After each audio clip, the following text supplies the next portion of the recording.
piece is called Memories of an Ancient Past by Abraham Anghik Ruben, who is one of the top Inuit sculptors working today.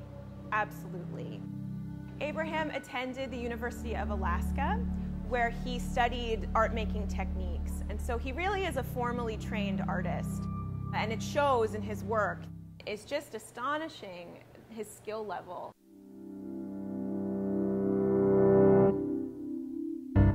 The majority of the sculpture is made out of ossified whalebone.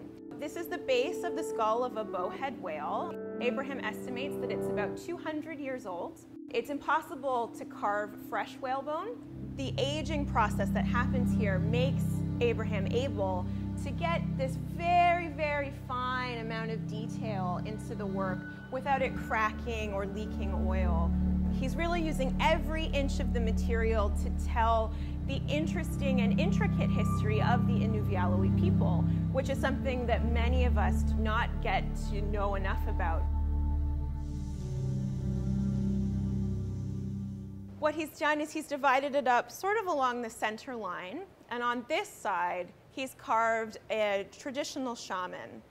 So you can see here the flowing hair with the use of negative space really makes the figure come alive in a way that's quite difficult to do with whalebone. On this side of the whalebone, he's told one of the most famous stories about Inuit spirituality, the legend of Sedna, or the Inuit sea goddess. Sedna was a particularly important figure for Inuit because she controlled access to sea mammals. Her father actually threw Sedna overboard out of the kayak.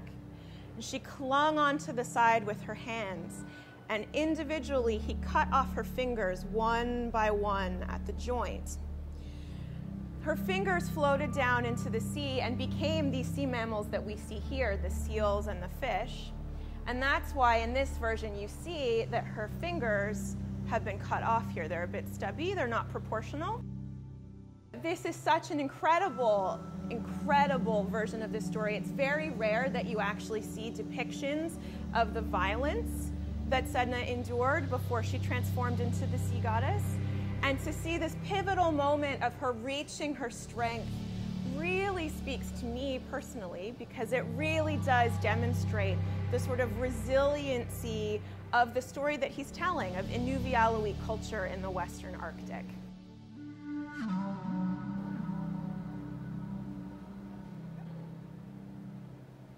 If you'll notice, the two edges of the whalebone are not even. This one's significantly higher than this one is. Abraham believes that this bone actually came from a beached whale, or one that died of natural causes, rather than one that was hunted.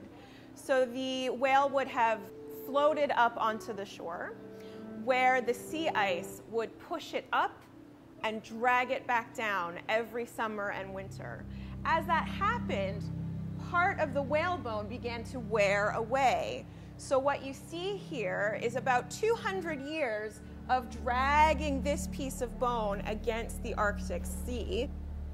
So even the very material that he's using really seeks to demonstrate the passage of time, but the continued relevance of these important parts of Inuvialuit culture.